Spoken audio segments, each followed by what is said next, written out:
The studio lights at ITV's South Bank shimmered like a calm sea before a storm. Crew members moved with practiced efficiency, clipping microphones, adjusting cameras, whispering countdowns into headsets. On the large screen behind the iconic pastel-colored sofa, the words Lorraine glowed softly, promising warmth, charm, and a gentle start to the morning for millions of viewers across the UK. But beneath the polished calm, something felt different today. Idris Elba sat backstage, shoulders squared, fingers interlaced, staring at his reflection in the mirror. The man staring back was composed, tailored charcoal suit, crisp white shirt, salt and pepper beard immaculately groomed. To the public, he was the embodiment of quiet confidence, actor, producer, cultural icon. To himself, this morning, he was tired. Not physically, emotionally. He had done hundreds of interviews over the years. Red carpets, late-night shows, radio phone-ins, podcasts recorded in cramped hotel rooms. He knew the rhythm: smile, charm, deflect, repeat. But lately, something had shifted. Questions were sharper. Conversations felt less curious and more confrontational, less about art and more about headlines. Still, this was Lorraine Kelly. Friendly. Safe. Or so he'd been told. Mr. Elba, we're 5 minutes out, a young production assistant said gently, poking her head into the dressing room. Lorraine's really excited to have you on. Idris smiled politely. Thanks. I'm ready. As the door closed, he exhaled slowly. He was here to promote his new film, a deeply personal project exploring identity, masculinity, and social responsibility. He believed in it. That belief mattered to him. And today, he hoped, naively perhaps, that the conversation would stay there. The opening act. Welcome back. Lorraine Kelly beamed into the camera, her familiar warmth filling living rooms across the country. Now, my next guest needs no introduction. Actor, producer, musician, honestly, what can't he do? Please welcome the wonderful Idris Elba. Applause erupted as Idris walked onto the set, waving lightly, exchanging the customary cheek kiss with Lorraine before settling onto the sofa. Lovely to see you, Lorraine said brightly. Always a pleasure, Idris replied. The first few minutes went exactly as expected. They talked about the film's stunning locations, his experience working with a young cast, the challenges of balancing work with family life. Idris relaxed slightly, leaning back, laughing at Lorraine's gentle jokes. But then, almost imperceptibly, the tone shifted. So, Lorraine said, glancing down at her cue cards, this film touches on some very strong social themes. Responsibility, power, influence. And you've been quite vocal lately about public figures needing to do better. Idris nodded. Yes, I think with visibility comes responsibility. That's not a radical idea. No, Lorraine agreed, tilting her head. But some people feel you've become a bit preachy. The word hung in the air. Idris didn't flinch, but something tightened behind his eyes. I don't see it as preaching. I see it as participating in conversations that matter. Lorraine smiled, but it didn't quite reach her eyes. Yet some critics say actors should stick to acting. That people tune in for entertainment, not lectures. Idris chuckled softly. Well, I don't think being an actor means switching off your brain or your conscience. The audience laughed lightly, but the tension had begun to ripple outward, subtle yet unmistakable. Beneath the surface. Behind the cameras, producers exchanged glances. This wasn't in the briefing notes. The conversation was drifting, edging towards something sharper than planned. Lorraine leaned forward slightly. But do you understand why? Some viewers feel talked down too. That there's a bit of moral superiority coming from Hollywood these days. Idris straightened. I think it's easy to dismiss uncomfortable truths by labeling them as Hollywood opinions. I grew up in East London. These issues aren't abstract to me. Lorraine raised an eyebrow. Of course. But you are part of Hollywood now. The smile was still there. The warmth was not. Idris paused. The silence stretched a second longer than comfortable television usually allows. He could have laughed it off. Could have pivoted. But something inside him resisted. I'm part of the world, he said calmly. Hollywood is just where I work. A murmur rippled through the studio audience. Lorraine laughed lightly. All right, fair enough. But let's talk about something else that stirred debate.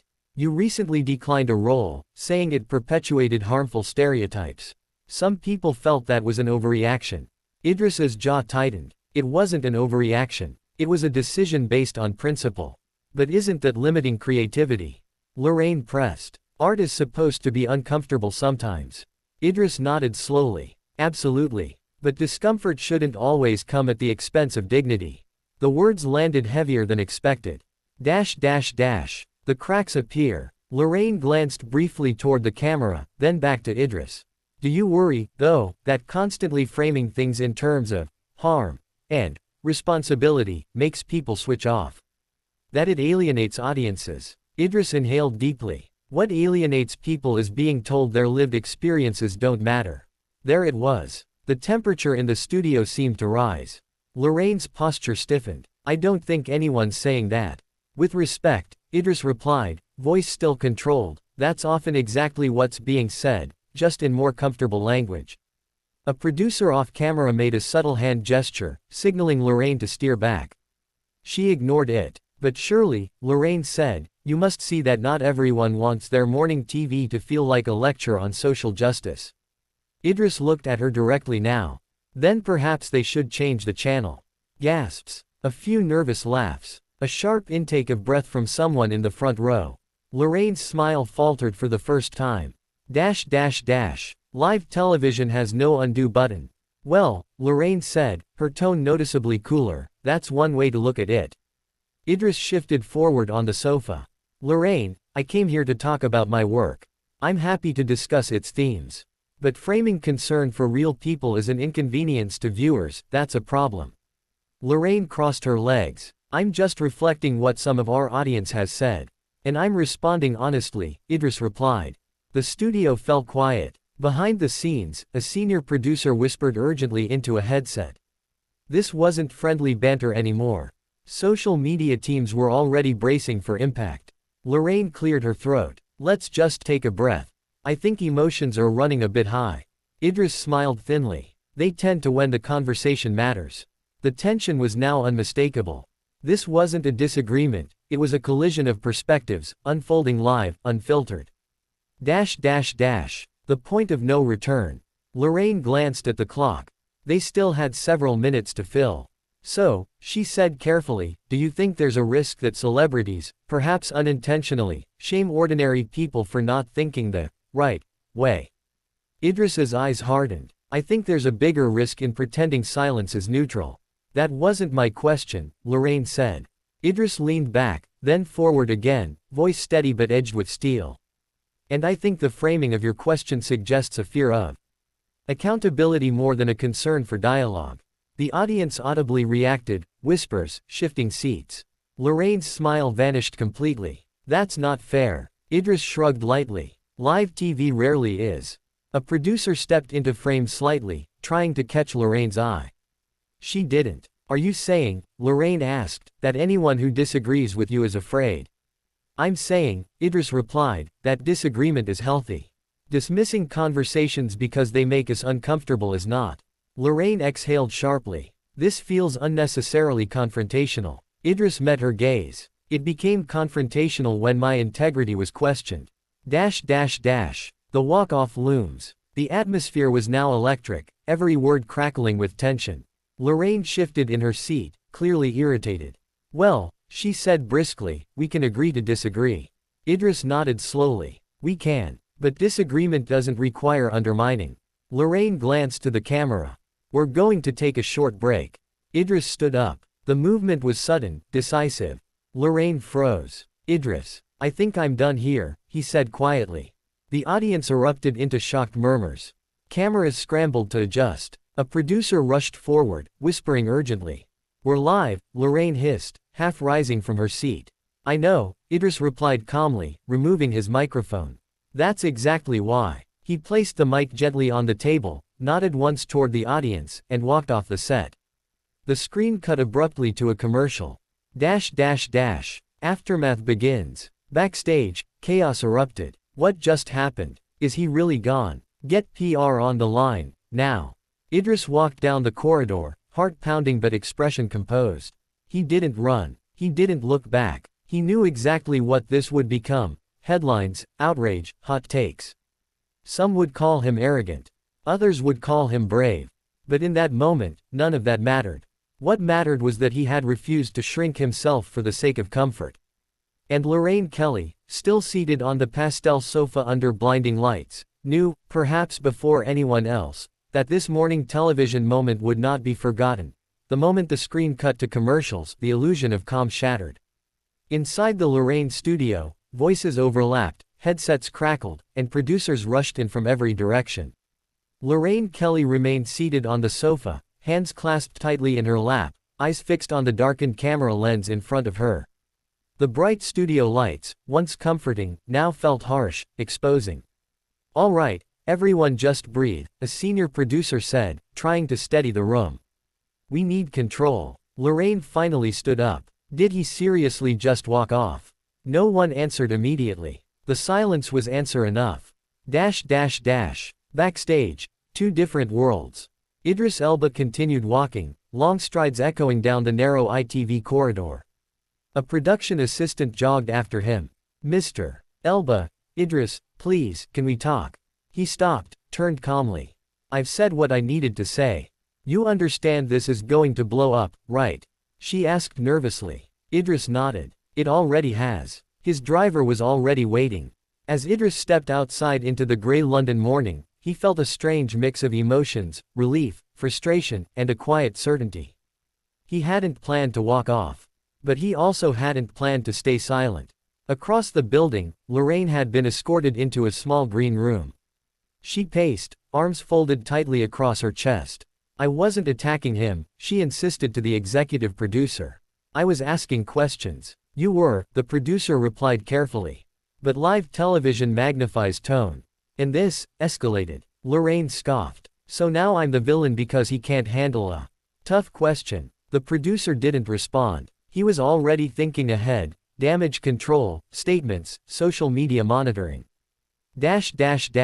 The internet explodes. By the time Lorraine returned from its commercial break, Twitter, now X, was in chaos. Clips of Idris removing his microphone were already circulating, slowed down, zoomed in, analyzed frame by frame. Hashtag Idris Elba. Hashtag Lorraine Kelly. Hashtag Live TV Walk Off. Trending worldwide. Some posts praised him. Greater than, Idris Elba just did what so many people wish they could do, refused to be talked down to. Respect. Others were furious. Greater than, walking off a morning show because you don't like the questions. That's arrogance. Media outlets scrambled to frame the narrative. Idris Elba storms off Lorraine after clash. Lorraine Kelly loses control of interview. Free speech or celebrity tantrum. There was no middle ground. Only sides. Lorraine faces the camera alone.